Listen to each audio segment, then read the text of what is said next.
Welcome to Capture the Reps podcast, the podcast for fitness creatives by fitness creatives. Each episode, we will dive into techniques, strategies, and behind-the-scenes stories to help fast-track your career. Whether you're behind the camera or in front of it, this is the space to grow, create, and connect. Hit it, Sam.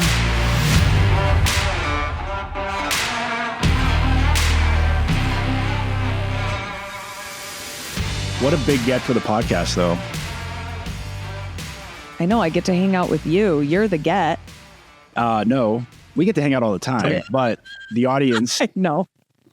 gets to hang out with us, in this format, which is cool. This is cool. I'm glad you guys are doing this. You've had a lot of really good, informative guests on. Imam Photo, I think is his name on Instagram, but Eric is his real name.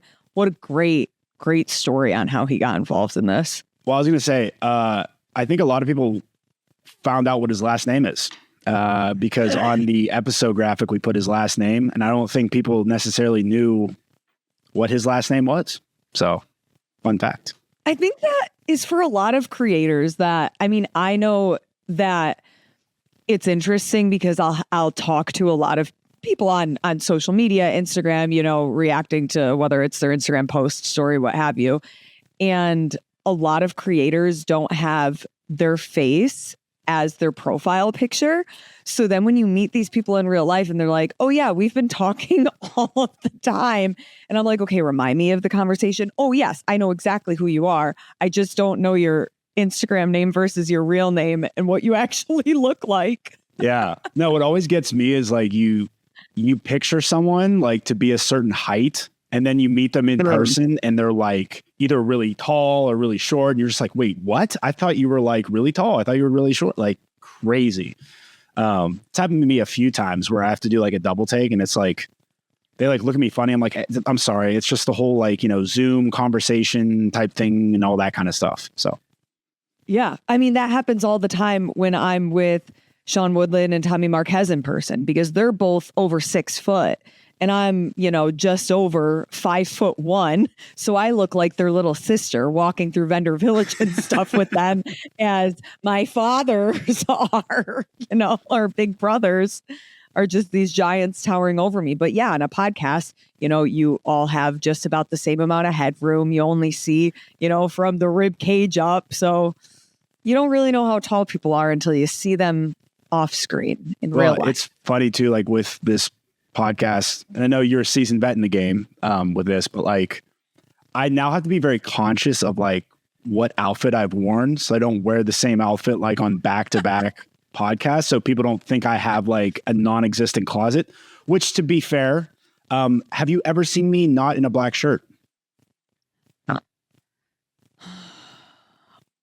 Only at Wadapalooza because we gave you colored shirts.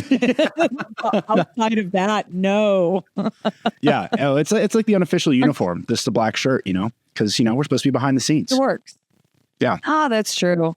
I just never. That's when I took that as a suggestion, not a rule, with wearing black as media. I'm like, nope. How about hot pink and sparkles? Well, I mean, and you're very like in front of the camera, like you're supposed to provide the energy. So I feel like the colors and stuff provides energy. Thank you, JT. I guess I absorb energy because I'm wearing black. I guess I would be the absorption of the energy. We don't have to go down this rabbit hole. It's fine. Anywho. We could go really far down that. You absorb all of my 3, 2, 1, go. Listen, I always know when you're starting. For those people that don't know, we do a ton of work together. So no, I do know the 3, 2, 1, and then I can kind of look for it in the transcript. I'm like, okay, she's starting again. What I really appreciate is whenever we film, you also add some little nuggets in there. For me to keep it entertaining, some little like commentary or, perhaps some funny moments that happen. I try to keep it light, You have to switch it up. But yeah. I would love to dive into, because you have a very interesting story.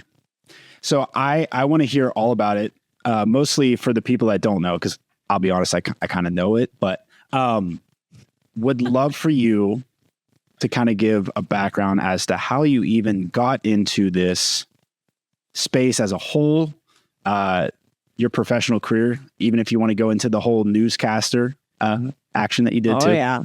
But I'll let the floor be yours, and then I'll come in with really thought-provoking questions that I always have. Okay, great. I can't wait for those. How did I get into the space?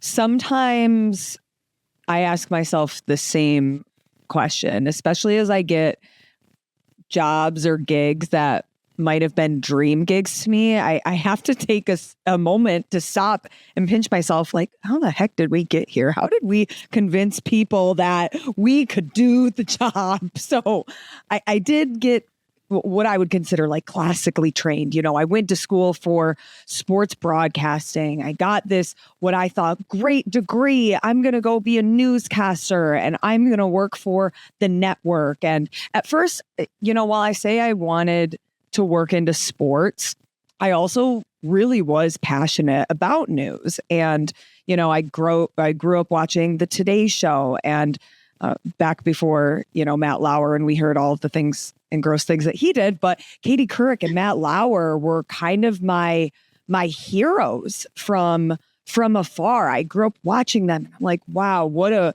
cool job that they can let people know what the heck is going on in the world to start their day. And they've got this great banter and they get to tell human interest stories. And there was just this full gamut of stories that they were able to bring to the forefront for people. And I thought, wow, what a cool job to have. I love talking to people. I love asking questions. I love getting to know the why behind what makes the world go around, what makes people tick. I really just had this interest of humans. And I love going and meeting new people and just sitting down and, hey, what's your story? I love that. And kind of somewhere along the line, it actually switched to, which this story I've never told, and I don't think I told you, but before I really decided I want to get into sports, I actually wanted to be a parachute reporter. So for people that don't know, this essentially is a type of reporter that you send wherever. You send them to third world countries to report on the war. You send them to natural disasters to go around and talk to people going through it. Like, you really are boots on the ground for kind of terrible events or events that most people wouldn't have access to getting those stories. But I've always really had an interest for traveling. So I thought, okay, I love storytelling. I love traveling. This is a great way that I can kind of marry the two passions together. And then obviously, you know, going through school, learning more about what that would all entail and just kind of taking the temperature of where the world was at the time. You know, I graduated college in 2024, geez Louise, I'm not that old, 2014.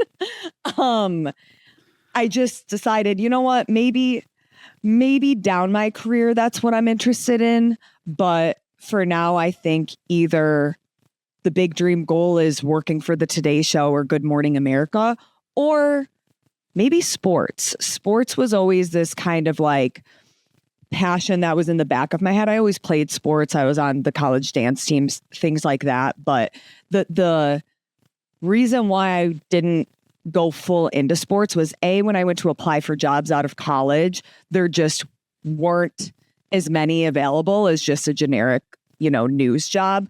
And the other reason was, you know, you listen to these sports directors, sports broadcasters, and they know everything about the sport they're covering. They know the history. They know, you know, the names of the players from 20 years ago. And I just knew that I don't have this type of knowledge for really any sports to be really good at that job. So I thought, you know what, let me start with news and at least get the skills I needed. We won't get into the whole very, very long news story because that was, you know, 8 years in the making. I absolutely hated it. I got really great skills that allow me to do what I do now. But the news culture just, it was kind of like when a kid goes to Disney World as a 5-year-old and everything is so magical and they see all the characters and they get all of the autographs.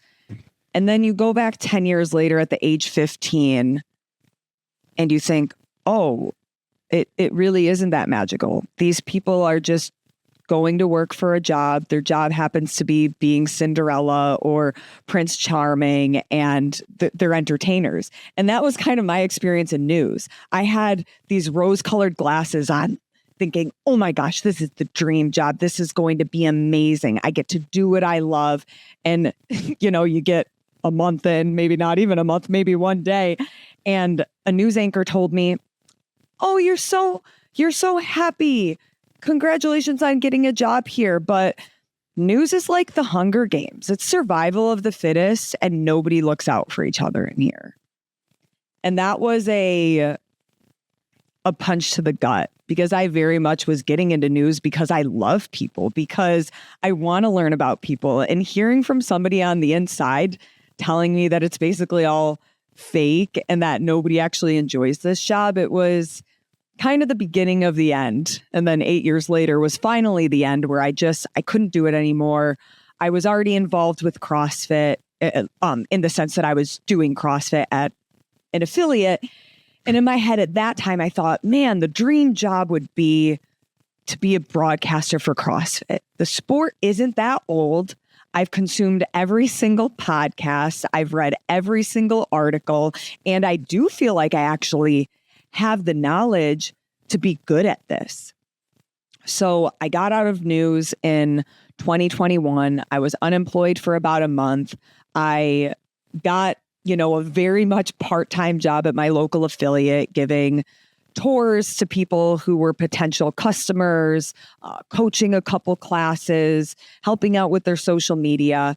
And then on the other end of the spectrum, I also was writing for the publication Morning Chalk Up. And I got that gig truly just by sending out a cold email. I found the email of the owner at the time at the bottom of the newsletter that I was subscribed to. I said, hey, this is my name. This is my current job. And that's when I worked in television. Like, here's my resume. This is what I do. I am learning a lot about CrossFit. I feel like I at least have the journalism skills to start writing sports. And after a couple interviews, they hired me. And quickly through that, I realized, I like writing, but I really like real conversations like this. I like being with the person and reading body language, hearing tone, and creating content that way. So I truly I saw an opportunity to start creating content on Morning Chalk Up's YouTube channel. I didn't ask for permission. I kind of just got the login and was like, oh yeah, I'm just going to go look at the back end. People hadn't posted anything in 2 years since 2019. So essentially you had about 50,000 subscribers that were dead subscribers because nothing else had been posted since, pre-pandemic. So I shot my shot, would DM a couple of athletes from the Morning Chalk Up Instagram account and say, hey, my name is so-and-so. I would love to do a quick Zoom interview for YouTube. And I thought at the very least, nobody watches these. And then no harm, no foul. But at the best, people start watching these and we can reestablish ourselves as, hey, we're creating content in the YouTube world.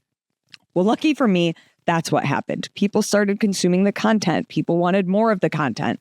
Then I'm traveling to CrossFit events, mind you, on my own dime, because I was really passionate about it. And I thought, if I get in front of people and they start recognizing me, I can be the girl that they come to for interviews. And really, that's what I did for a couple of years until fast forward, I started working with Talking Elite Fitness, Sean and Tommy, doing the podcast with them. And then that grew into more sports coverage. And now that's evolved to, Tommy and Sean are still my great friends, but now I'm doing a lot of stuff independently and kind of established myself as this freelance journalist that can do sideline interviews, that can be up in the booth calling play-by-play. And I've really just over the years tried to diversify my skills. So I'm never at the point where, again, I can't leave a job because I don't have another job. You know what I mean? Like, it was really scary when I left television. I lost all my benefits. I left a steady paycheck. I left my 401k, health insurance, all of those things.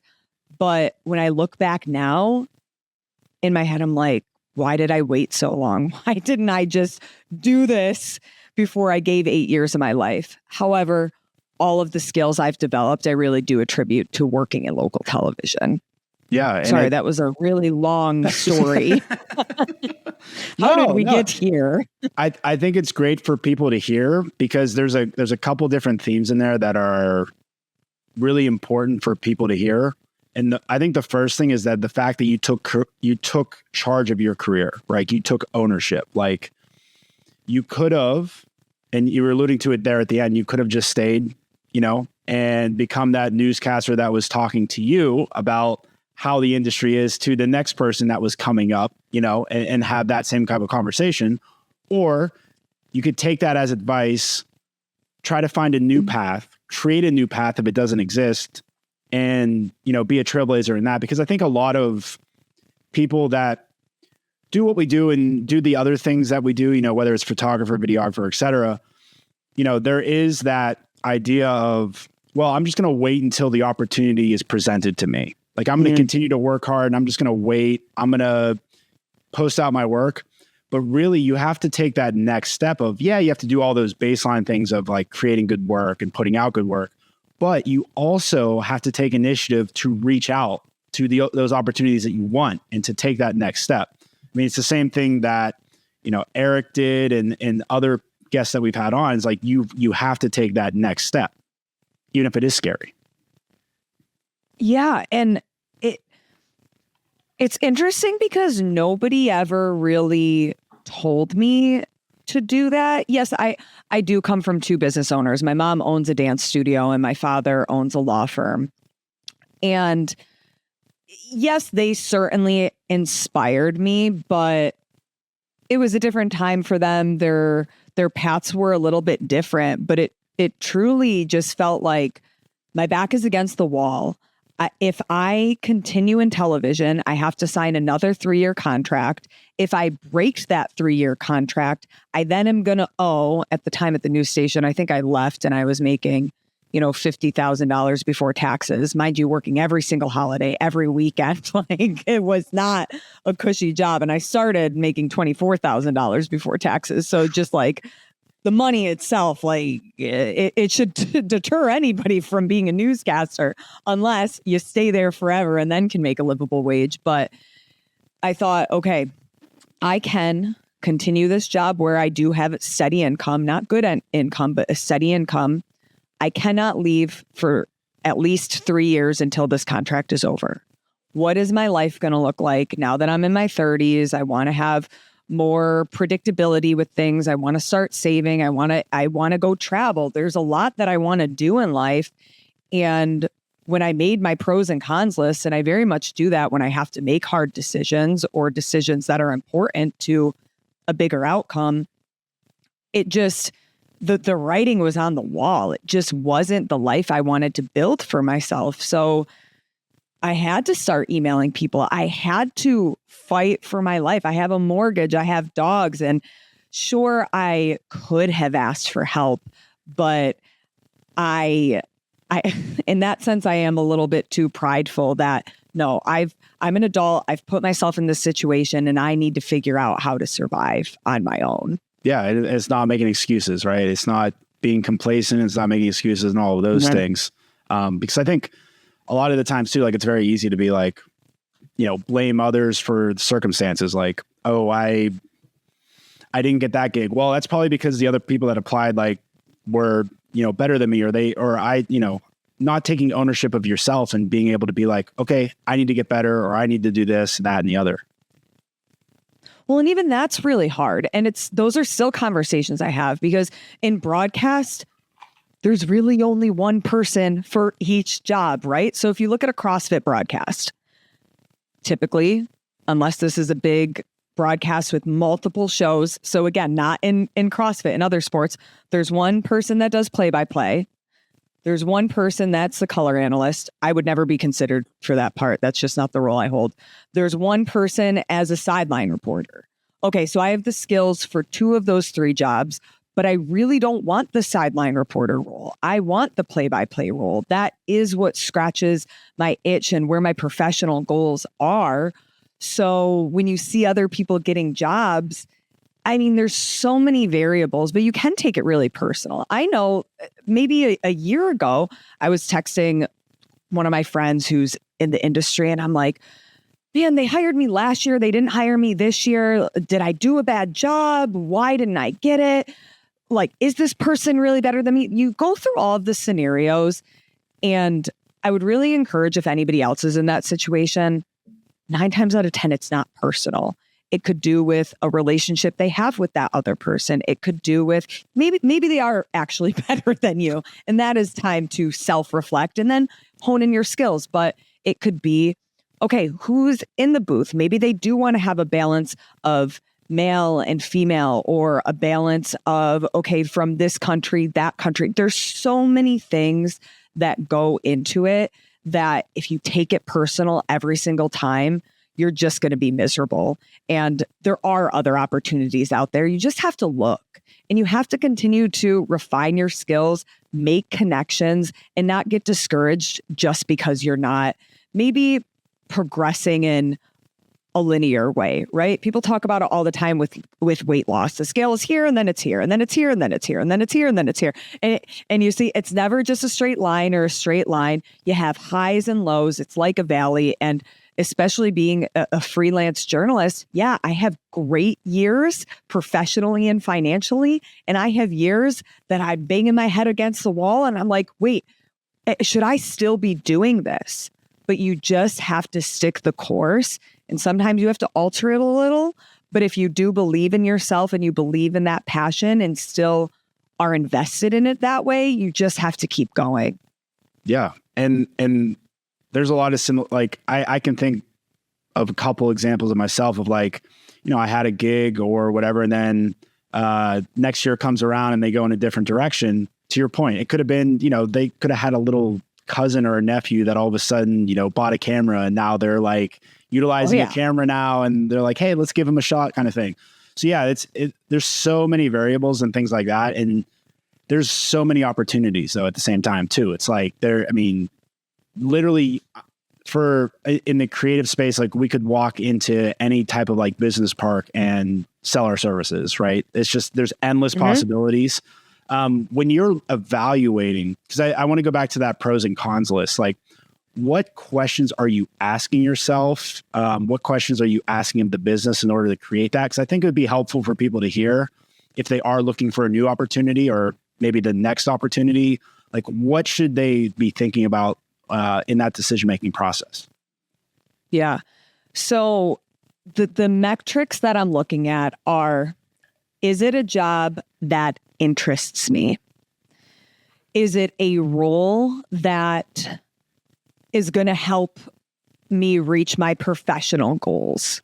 Right? So like I said, I could take sideline reporter gigs or I could take play-by-play gigs. I'm not saying that sideline gigs are always off the table, but for me, a sideline role, for example, I probably would be less inclined to do it with a CrossFit broadcast, just because I feel like I've already held those roles. I already have my foot in the door in that ecosystem. A place where I did take a sideline role was women's professional rugby. I knew shit about rugby before I got involved. If they hired me for play-by-play, they would have done such a disservice to the sport, to the players, because I am not fit for that role yet. So I knew I wanted to get more into other sports outside of fitness sports. So my in was the skills from being a sideline reporter to rugby. And again, the reason why I got hired wasn't obviously because I knew a lot about rugby. I knew very much the basics, but I had the television experience. I know what it's like to have a producer talking to me in my ear while I'm interviewing. I'm comfortable with that. I know how to operate in a live TV scenario. So it was an opportunity to get my foot in the door, which was great. So is it interesting to me? Does it scratch the itch professionally? What does the pay look like? Is it an opportunity where the pay doesn't matter because it's already hitting those other two buckets, like it's a professional goal or it's fun. So in that situation, if it is a new opportunity, then I might be more willing to negotiate rates. But if it's something where a space where I'm already established, then I really don't leave much room for negotiation. I feel like with creators, the ecosystem has gotten to a place where so many people are willing to work for free, and it's bringing the whole ecosystem down.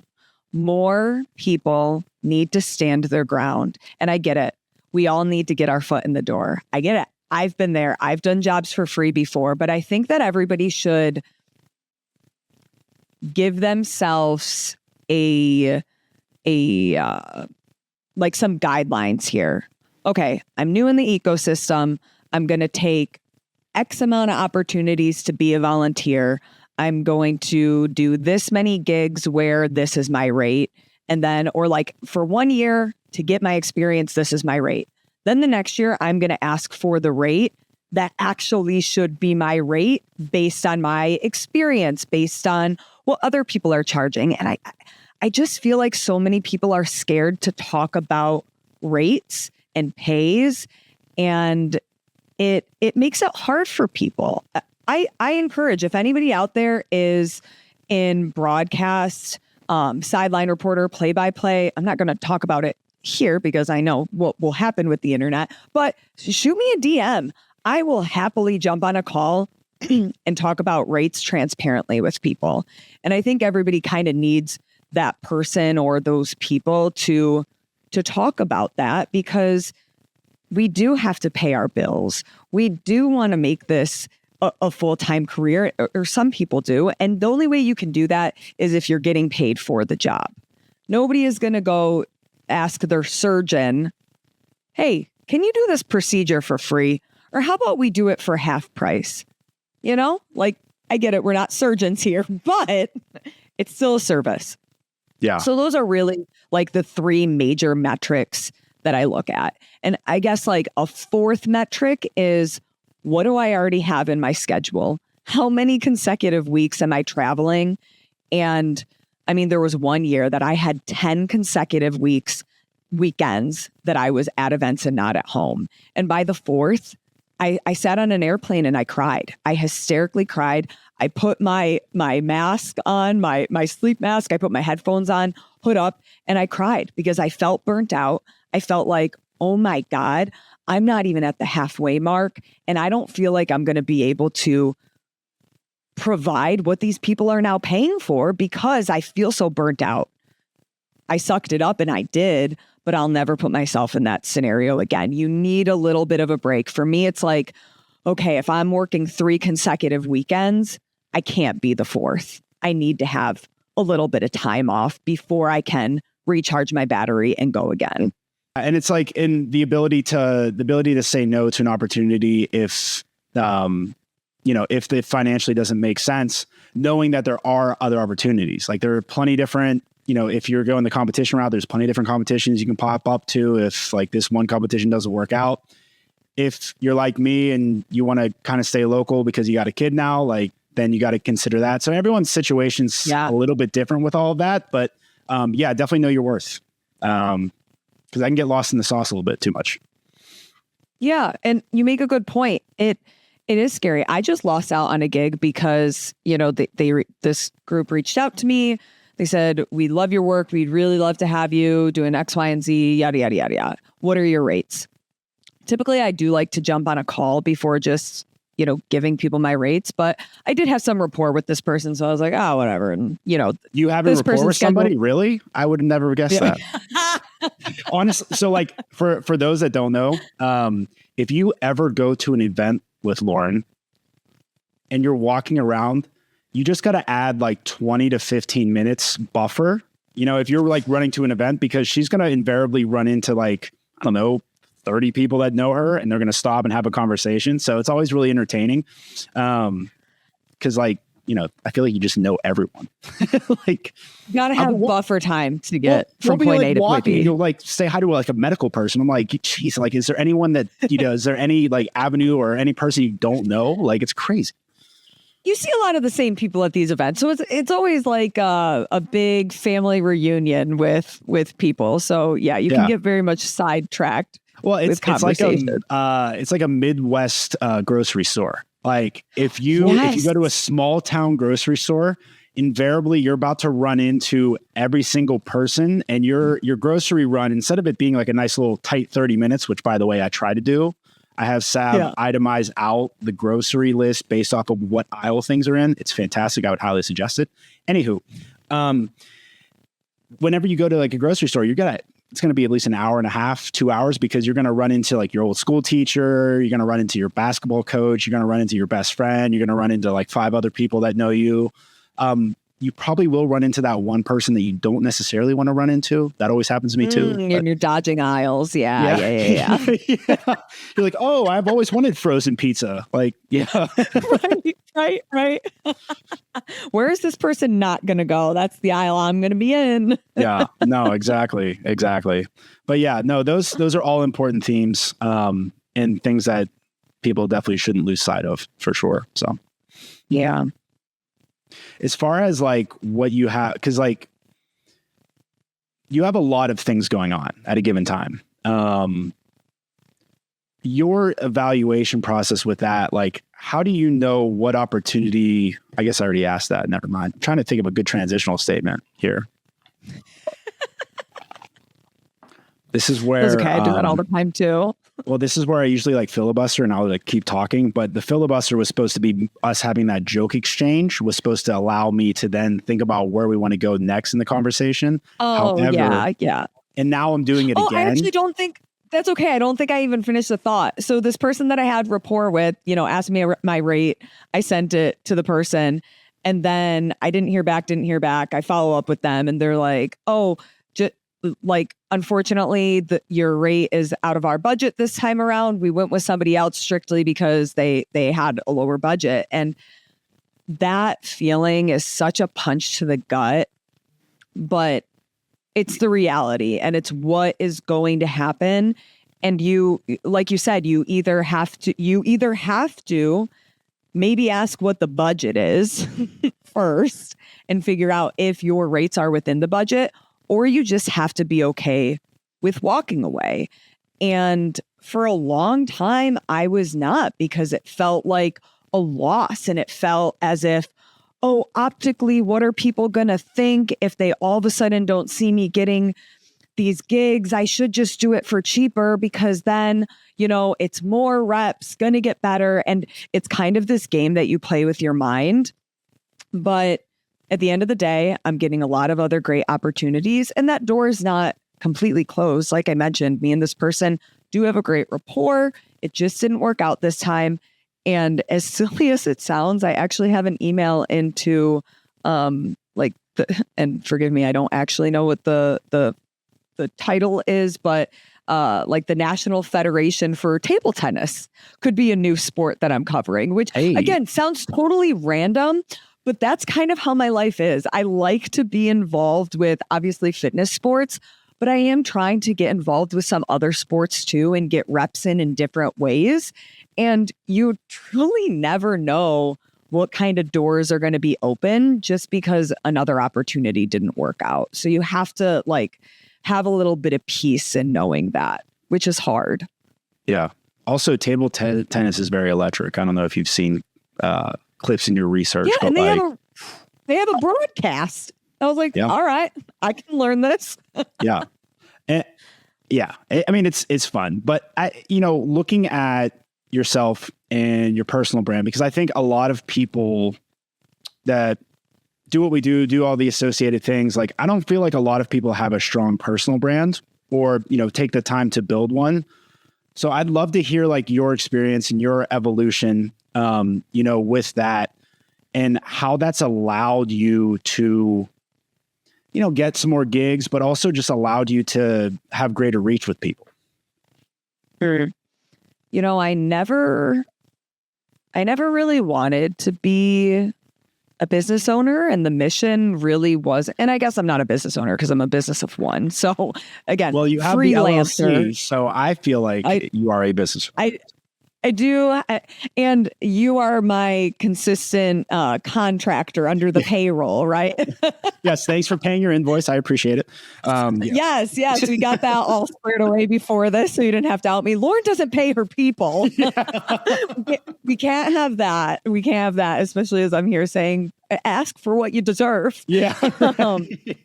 Yeah. But Lauren definitely is asking for discounts from people. That would suck. But yeah, the mission was never to create a personal brand or be a business owner or have an LLC.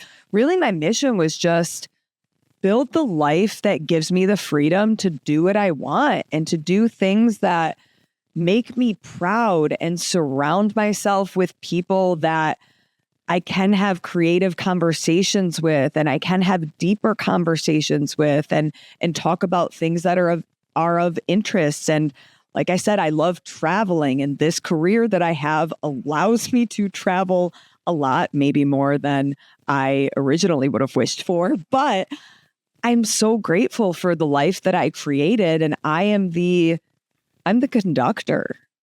Not many people get to say that and say that with their chest. Right. So when I left television and my life was truly in chaos for quite a while, and it really brought me back to the living paycheck to paycheck. And I don't know when the next gig is going to come, because as a freelancer at the beginning, you're just reaching out to everyone and anyone. At that point, like the first thing on the list is I need to make money. I need to pay these bills. Like, who cares if it's fun? Who cares if it's scratching the professional itch? I just need to pay my bills so I'm not homeless or have to move back in with mom and dad. But through that, I realized, oh, I'm not just paying the bills. I am actually doing what I love. I am making all of these great connections. And you are your best advocate for yourself. And having a personal brand, I realized how important that was, and that every interaction you have with somebody is you're kind of selling yourself in a way, right? And like within my personal brand, I really lean on, be your authentic self. Like, you don't try to be somebody you're not. And I do genuinely believe that, because for me, like you said, I wear pink, I'm sparkly, I'm loud, I talk to a lot of people. I try to be positive as much as possible, because, life is too short.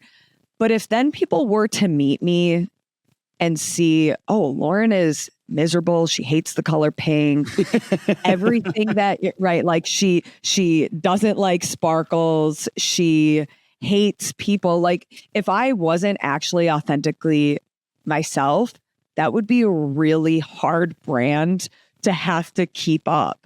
And again, nobody is perfect all of the time. You've seen some of my worst moments. We both. We've both been very vulnerable with each other, right? Like it's funny. Like we have Kelly be like our referee in the middle that will just help us talk through things, because we're both very critical of our own work. So like, if something doesn't go perfectly according to plan that we, put pre-production into and all that kind of stuff, we usually have to have Kelly console us and talk us down a little bit. But yeah.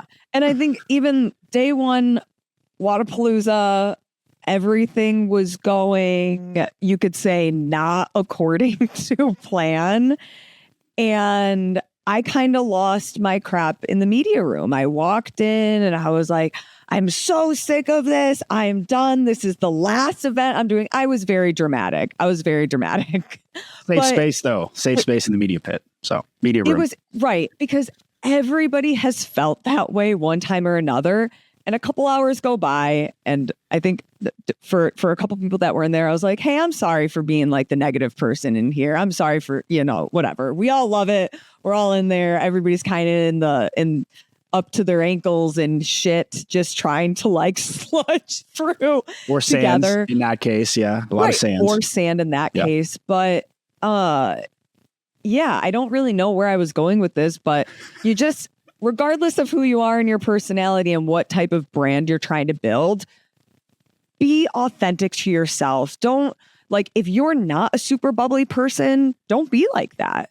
If you are, you kind of sassy or even a little bit of a, I don't want to say shy, because if you are forward facing, you kind of have to come out of that shell. But if you're looking for roles like me, you don't have to be like me at all. There are really, really successful people that don't have big bubbly personalities, that are commentators, that are sideline reporters. Like, just lean into what your personality is. And then you can kind of look at people that you admire and take little things that you're like, ooh, I really like the style of this, or I really like the way they presented this. And take those and make them your own. Like, everybody has kind of their own brand. And the more you can lean into what feels natural to you, the more organic and natural it's going to come across. Authentic. Yeah. I mean, there's no blueprint, right? There's no like, hey, if you do X, Y, and Z, then you will get this outcome. I love what you said though, with be authentic. I think a lot of the times too, at least like in the creative world, we see it as like, well, this is how this one person did it. So like, now I have to have that style or embrace that tactic or whatever it is in order to succeed. And really, if you just stay true to yourself, it's going to naturally come through. I look at like, I know we talk a lot about Ish. We love Ish, but like Ish authentically, like, always came from that skateboard background. So it had a little bit of like the grungy work. And then all of a sudden, Rad takes off at the same time. They identify each other because it's like, well, you're already like shooting in our style. Like, it makes perfect sense. If he would have tried to become some type of like, I don't even know, because I'm not very experienced with photography, but like if he switched up his style completely, you know, and all of a sudden wanted to oversaturate all of his photos. I don't know why anybody would ever want to do that. But like, if his photos were like bright and vibrant and like really, really poppy colors, it would be totally against what we know him as. Right.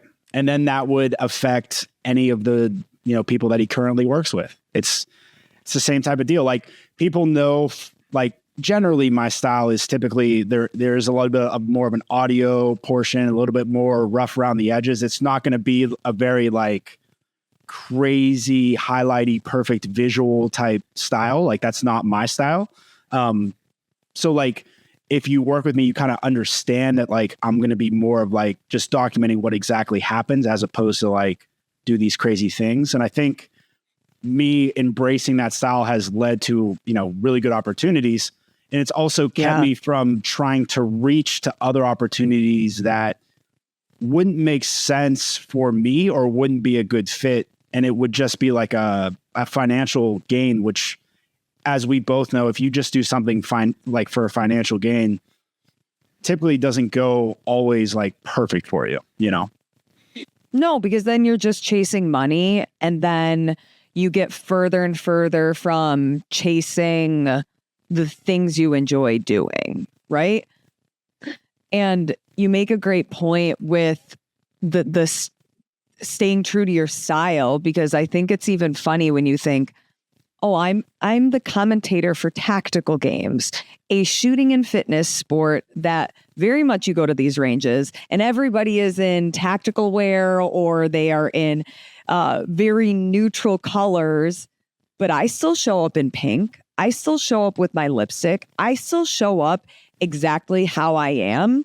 And they don't want me to not do that, because I'm kind of like now the person that's known. Oh, we know Lauren's there because we see all the way out there see that little pink dot on the range.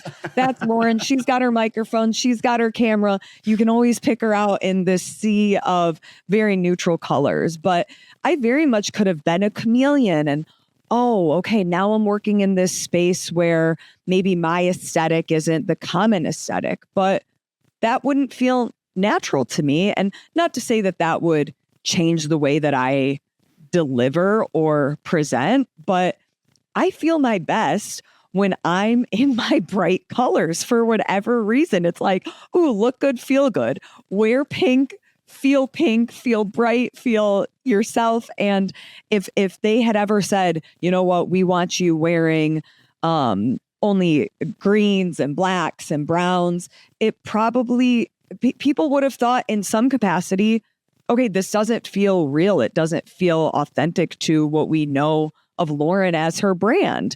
And sometimes you got to do that a little bit. You had to do it a lot with television. And that was a huge part of why I hated it. They wanted you to cut your hair. Like it had to be to your shoulder length because it was such a stupid rule. If your hair was longer, like right now, my braids, you can't see where they end. It's off camera.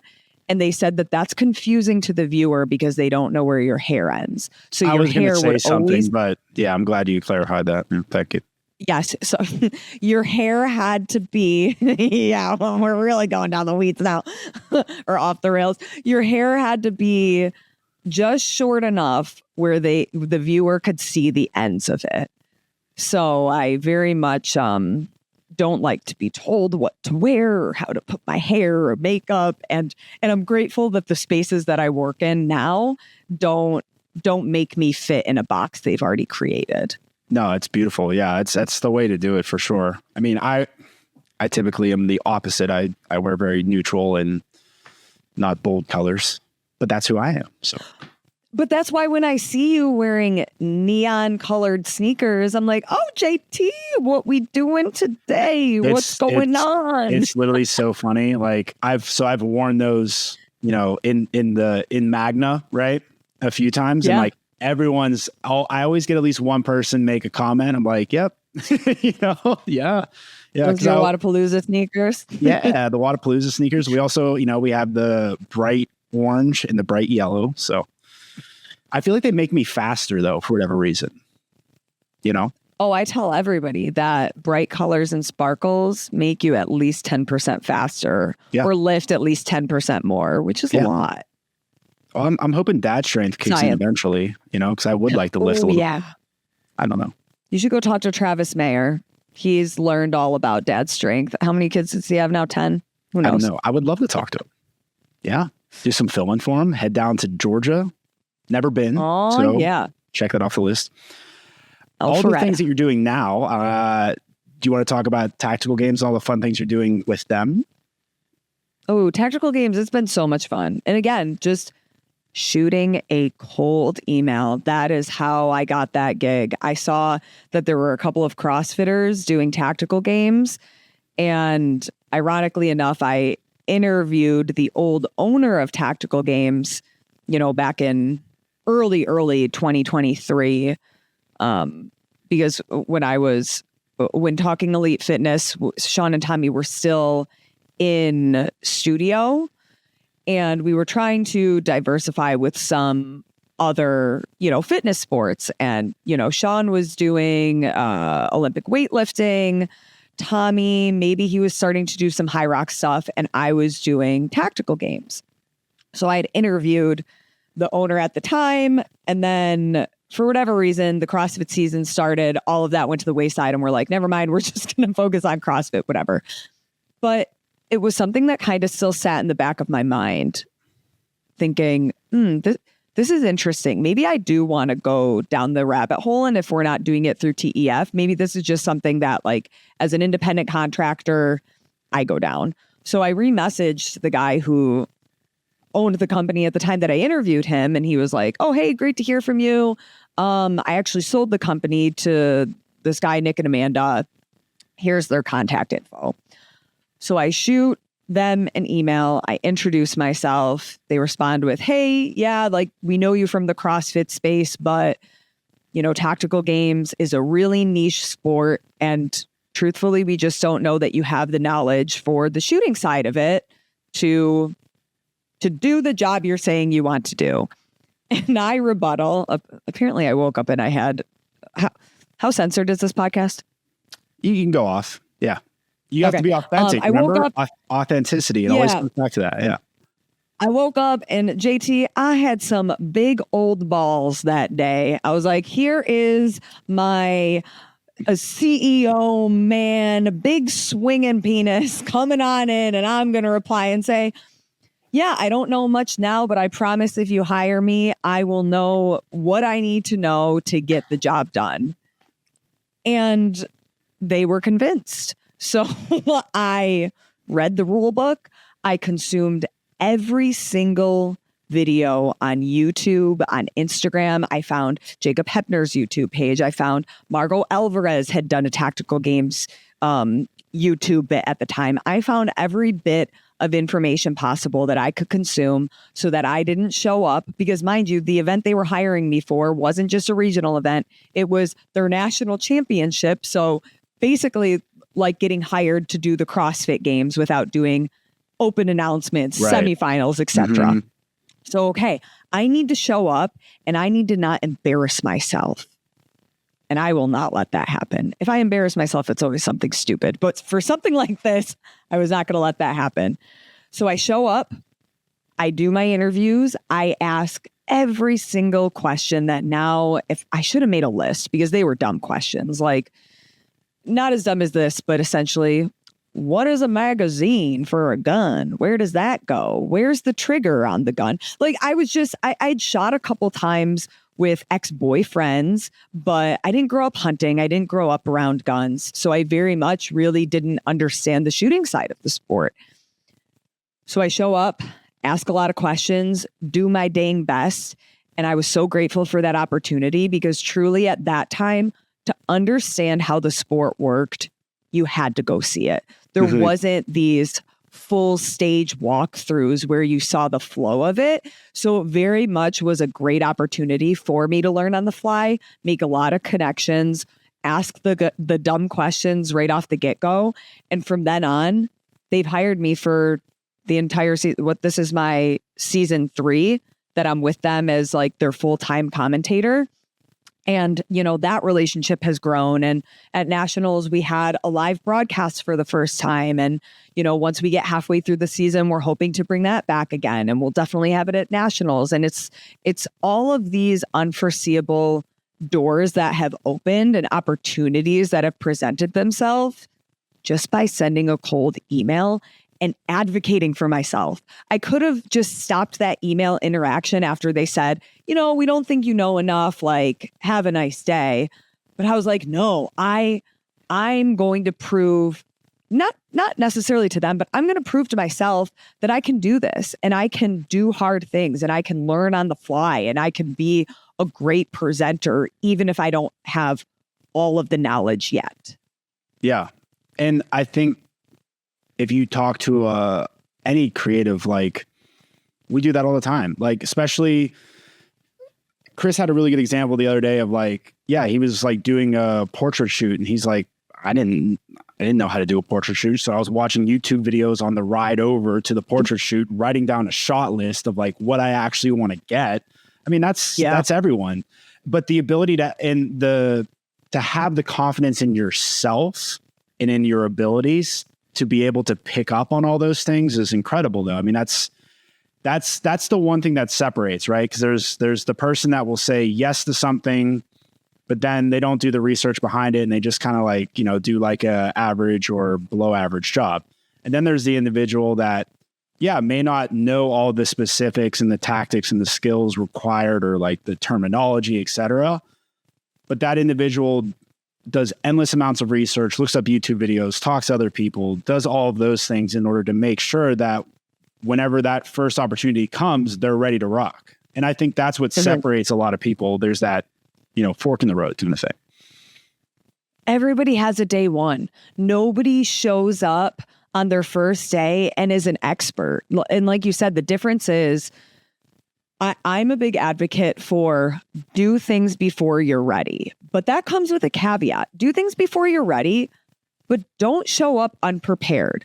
Don't show up without doing your research. If you say yes to a gig that you're not necessarily ready for, or maybe you don't have the credentials for yet, that's okay. I've done that dozens of times. Everyone has. Yeah. Yeah, absolutely. But, right. But it's okay. What can I do from this moment until the time where I'm actually doing the job to be as prepared as possible? That absolutely is the separator. And I think more people like miss out on that piece. And maybe that's why they don't get rehired, or why maybe they have a reputation in the space that, man, they keep committing to things that they just don't have the skills for. It's like, it's great that they have the courage and the self-belief to ask for the gig or ask for the job, but it's like, okay, well then you need to show up and you need to be ready to go as ready as possible. And then that learning cannot stop either. Like I'm guilty of it sometimes too, where I get a little bit complacent, right? Like, oh, I show up to a, you know, like if I'm just filming in Magna would be like a good example. Like, oh, I'm going to film class today. Like, okay, like I'm just going to show up there. I've filmed class a million different times. I know everybody goes to the gym. I can get sound bites. It's like, no, let me try to do it in a different way. Let me challenge myself a little bit. Let me, instead of using, you know, 3 lenses, let me just use 1 lens and try to like challenge myself that way. So there always needs to be a continual learning always has to happen. And you got to have the discipline in order to do that. Cause I don't think a lot of people, I shouldn't say that, a good amount of people don't have the discipline to continue to learn, because it's like, oh, I've done this a million times. Like I'm not going to challenge myself and push barriers and stuff like that. I'm just going to continue to keep doing what I'm doing, you know? Yeah. And it can be hard, especially as, you know, life gets busy, work gets busy, outside things get busy, that you can become complacent, and it's just, you know, a job that's ticking the to-do list or paying the bill, or, you know, okay, now we're halfway through the year. Let me look at my schedule. Like, it is really important. It doesn't happen all the time, but to take some inventory of, okay, what are the past couple of gigs that I've done looked like? What went right? What did I try that was new, that was successful, or maybe not successful, but I can tweak a little bit, and really just taking inventory of your work and figuring out how can you get better and how can you take risks and where should you take those risks? And yeah, there's so many different things that you can do just by watching your own work. And I don't like watching my own work. I don't like listening to myself on camera. If I'm in the same room as somebody playing my voice, you will watch me quickly exit. Or if it's somebody like JT, I'll look at him and be like, turn the effing thing off. I am in the room. Watch it at a different time or put your headphones on. It's uncomfortable. I don't care who you are. It is uncomfortable to actually have a critical eye and have to listen to yourself or watch yourself. It just, I don't know. If somebody finds somebody who actually enjoys it, let me know. How do they get to that point? I don't know. Because I mean, I'm putting together, you know, clips from the podcast and things like that. Like right now, perfect example, I'm a little bit overexposed in the image because I have a window right here. I've never filmed at this time, so didn't take into consideration that the window will have light coming in on top of the big light that I already have. So I'm being self-critical right now live as we are filming this, right? So like, I get that too. It's needed, but it can get uncomfortable in a lot of ways. And you really got to be honest with yourself too. Like you got to have the honest conversation of like, all right, like maybe I didn't do this right. And like, all right, let's correct it for next time. Like next time I will put down the shutters on the window in order for this not to happen. Shout out to Sam if he does fix this. You're awesome, Sam. We appreciate you. But yeah, I just think it's so important, all these things, which is great. And then kind of to wrap up our time together, at least on this call, we'll probably call each other later. I know. The idea of like, what do you have? Like, what are you excited for coming up? What gets you going the rest of the year here? Just stuff that your future projects that you're excited about. I'm really excited about the next 2 trips that I have to Europe. So with Tactical Games, we're going to Poland. We went there last year and I thought I was going to die in Poland because we climbed a mountain in the middle of the night that I was very unprepared for, but it led to some great content. About that. The middle of the night? The middle of the night? What's the story behind that? Because they wanted to be at the summit for sunrise, but we happened to do it on a very cloudy morning. So that was fun. They said that we're going to be climbing the Alps this year. I don't know if it was a joke or serious. The Polish guys, you really never know if they're being serious or joking. You just kind of show up and hope you don't die. Fair enough. Do they have that good delivery where it's like you don't know if they're sarcastic or not? It just kind of like stays the same. Oh, 100%. Yeah. Yeah. Yeah. It's so good. So I'm really excited about that trip because I'm getting more into vlogging, which honestly is, you wouldn't think it would be something that's uncomfortable for me, but it is, because the pieces I typically do or the content I typically create, I'm not the subject. Somebody else is the subject, and I like it that way. But again, with a personal brand, with trying to grow a YouTube channel, and with the amount of cool things I get to do with my job, I think it would be a disservice to not kind of showcase what's happening as it happens. So I'm going to do a Poland vlog, and then I'm also going to do one in Italy, but I've never been to Italy before. So it very much is going to be some really fun pieces of content that I think I'm going to I don't really drink alcohol, but if you're in Italy, obviously I'll drink wine, and, we'll get some fun like game wine counter involved or you got to. Well, is it like too, like the pasta there is like, because it doesn't have all the preservatives and stuff that we have, that like good. You got to have the local fare, right? Wherever you're at, you got to try it out. Yes, I'm going to consume my body weight in pasta, maybe half my body weight in wine.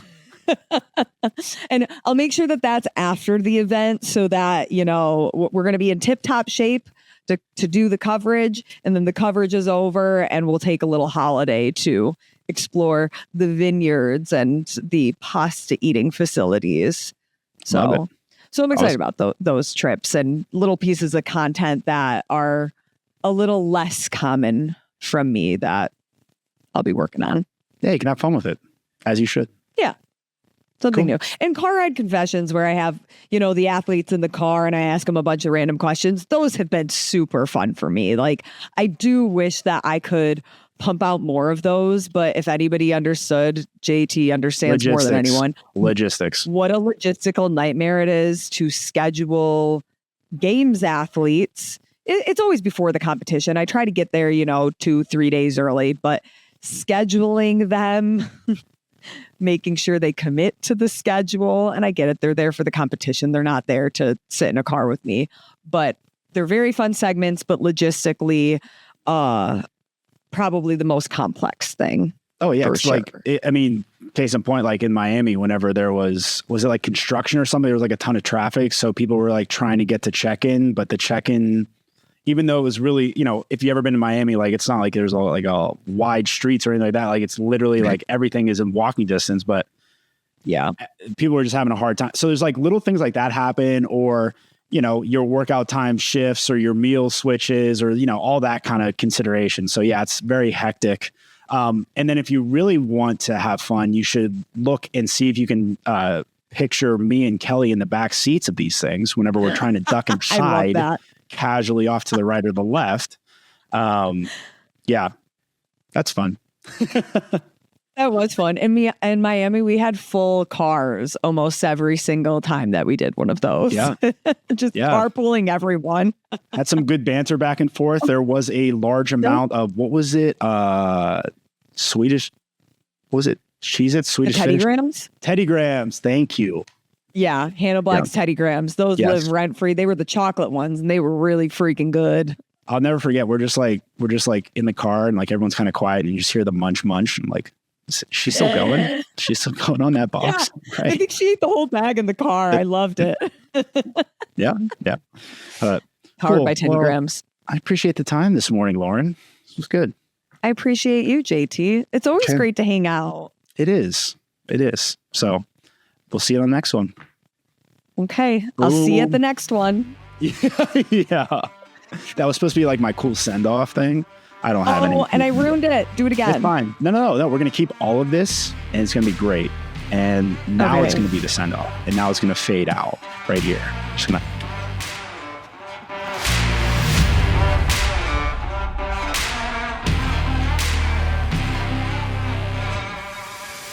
Well, that's a wrap on this episode. Thanks for tuning in to the Capture the Reps podcast. If you're a fitness creative and you found this episode helpful, please share this with a fellow creative and keep creating keep learning, and keep capturing those reps. We'll see you next time.